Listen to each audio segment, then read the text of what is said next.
क्या होता है, आप तो माँ हैं इसलिए शायद हमारी बात नहीं समझ पाएंगे। अब ये शरीर तो नया है इसका, लेकिन जीव तो पुरातन है ना।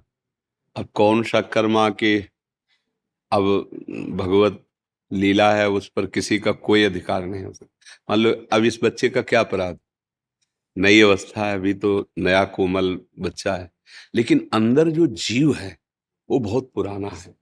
उससे कौन कौन से कर्म हुए हैं, उसका परिणाम इस नवीन शरीर को भोगना पड़ रहा है। इस शरीर में आते ही कैंसर, नहीं ये अवस्था, बच्चा है अभी, इस समय तो इसके द्वारा कोई पाप नहीं हुआ ना, अब माना भी नहीं जाएगा। 14 वर्ष की अवस्था तक शास्त्रीय सिद्धांत है उसके किए हुए पापों को गणना में, क्योंकि अबोध बच्चा होता है। अब लेकिन देखो ऐसा, अब कैंसर जनित भयानक कष्ट वाला रोग, अब ये पूर्व, इसीलिए कहते हैं भजन करो। नहीं, इस जन्म का कर्म कई जन्मों तक तुम्हें दंड रूप में मिलेगा। ये कहा जाता है ना कि अभी तो तुम भोग भोग रहे हो, तुम्हें अच्छा लग रहा है, बुरा आचरण अच्छा लग रहा है, मांस खाना अच्छा लग रहा है, दूसरे जीवों की हत्या, जब तुम्हारा शरीर छूटेगा और फिर उसका दंड मिलेगा। अब जैसे अब हम लोग ये देखकर दुखी होंगे ना कि यार इस बच्चे ने क्या पाप किया है, लेकिन सच्ची मानो, मंगल भवन भगवान के दरबार में अन्याय नहीं। अगर इसका कर्म आपको टीवी में जैसे दिखाया जाता है ना, वो अगर सामर्थ्य हो दिखा दे कि इस कर्म के परिणाम, तो आप कहोगे अवश्य अवश्य ऐसा ही होना चाहिए। बस भगवान कभी अमंगल नहीं करते। अभी अभी बच्चा रूप से दिखाई दे रहा है, पर प्रभु का ये पुरातन अंश है, ऐसी गलतियां होती हैं, उसका ये सब खेल है। अब ये माँ कैसे समझ सकती है? माँ को तो लगता है मेरा बच्चा है ना, कुछ ऐसा हो जाए कि ये ठीक हो जाए।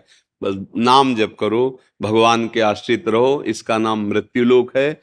यहाँ जो हम कर्म करते हैं वो सब संचित होते हैं, उसी के अनुसार नया शरीर मिलता है, और वो दंड या पुरस्कार, मतलब सुख या दुख भोगना पड़ता है। इसीलिए इससे मुक्त होना अनिवार्य है। भगवान के भजन की इसलिए जरूरत है कि तुम्हारे कर्म तुम्हारे को नष्ट करने के लिए जो तैयार हैं वो भस्म हो जाएं। तो इसलिए भजन करो, एकमात्र भगवान का आश्रय, भगवान का नाम जप।